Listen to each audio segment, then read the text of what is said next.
AAA+ലേക്കുള്ള വഴി ഇനി തനിയെ തുറക്കാം. Subscribe to the Enclaps channel. Ring the bell button and open success. It's that easy. नमस्ते बच्चों, कैसे हैं आप सब? पिछली कक्षा में हमने क्या पढ़ा था? हाँ, मोहन राकेश जी कहाँ जाने का निश्चय किया था? हाँ, पश्चिमी सागर तट सैर करने का निश्चय किया था. घर से निकलते समय राकेश जी कुछ निश्चय नहीं कर सके. कहाँ रहेंगे, क्या खाएंगे, कितने दिन रहेंगे? यात्रा पर चलने से पहले उन्होंने निश्चय कर लिया था कि पहले कन्याकुमारी ना जाकर मुंबई होते हुए गोवा जाएंगे. वहां से कन्याकुमारी की यात्रा शुरू करेंगे. वह ऐसा इसलिए चाहते थे क्योंकि उनकी यात्रा का आखिरी पड़ाव कन्याकुमारी हो.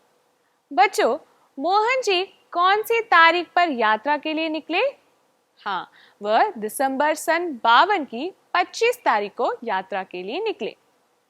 मोहन जी की 3rd क्लास के डिब्बे में ऊपर की सीट बिस्तर बिछाने को मिल जाए वह बड़ी बात होती है, ये वह सोचने लगे.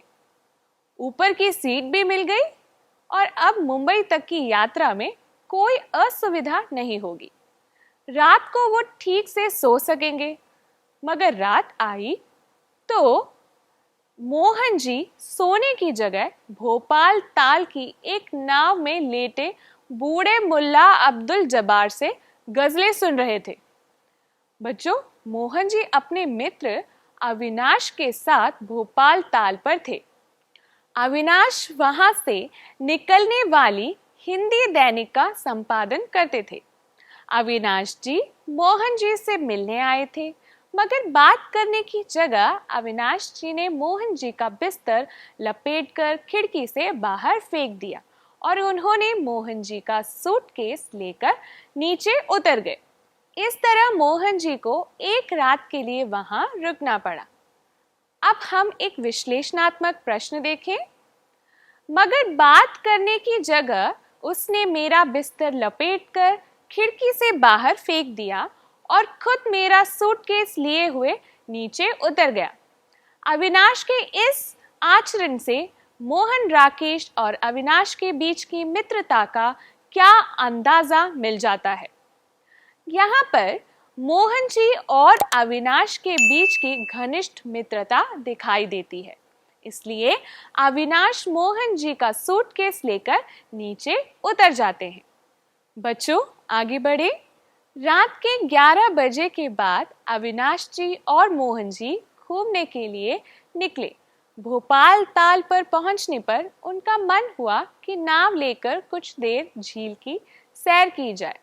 नाव ठीक की गई और कुछ ही देर में वे लोग झील के उस भाग में पहुंच गए जहां से चारों ओर के किनारे दूर नजर आते हैं. वहां आकर अविनाश जी के मन में जाने क्या भावना जगी कि उन्होंने एक नजर पानी पर डाली, एक दूर के किनारों पर, और पूर्णता चाहने वाले कलाकार की तरह कहा कि कितना अच्छा होता अगर इस वक्त हम में से कोई कुछ गा सकता.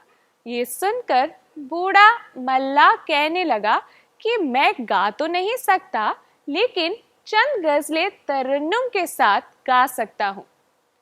यहां एक विश्लेषणात्मक प्रश्न देखें. मगर आप चाहें तो चंद गजलें तरन्नुम के साथ अर्ज कर सकता हूं. इस कथन से आम जनता के साथ गजलों के रिश्ते का क्या परिचय मिलता है? आम जनता गजलों से बहुत प्रभावित है, इसलिए वह गजलें गाना और सुनना बहुत पसंद करते हैं. आगे बढ़े.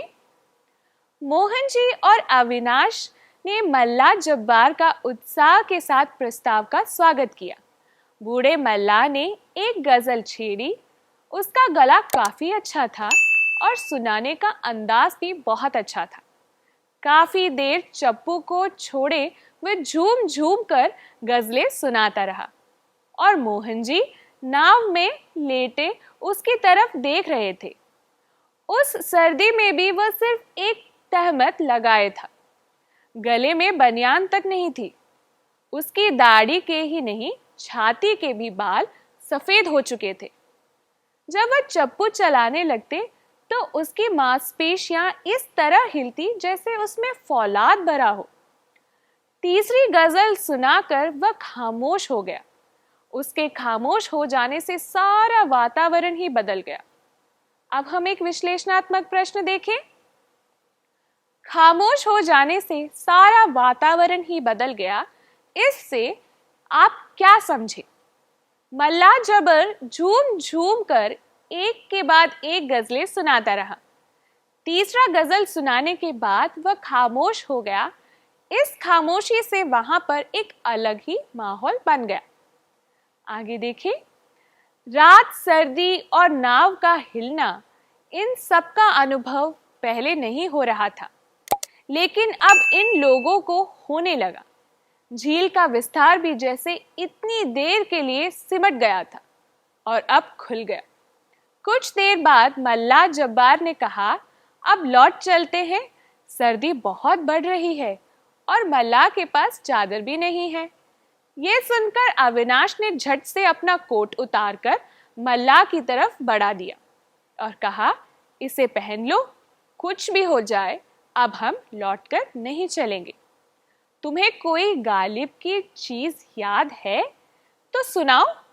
ये सुनकर बूढ़े मल्लाह ने कुछ नहीं कहा, चुपचाप अविनाश का दिया कोट पहन लिया और गालिब की एक गजल सुनाने लगा। मुद्दत हुई है यार को मेहमा किए हुए। बच्चों, इस प्रकार मोहन जी ने पश्चिमी तट की यात्रा करने की बजाय अपने दोस्त अविनाश के साथ भोपाल ताल की यात्रा की। आशा करती हूँ कि ये यात्रा व्रत आप लोगों को समझ आया होगा। शेष भाग अगली कक्षा में चर्चा करेंगे।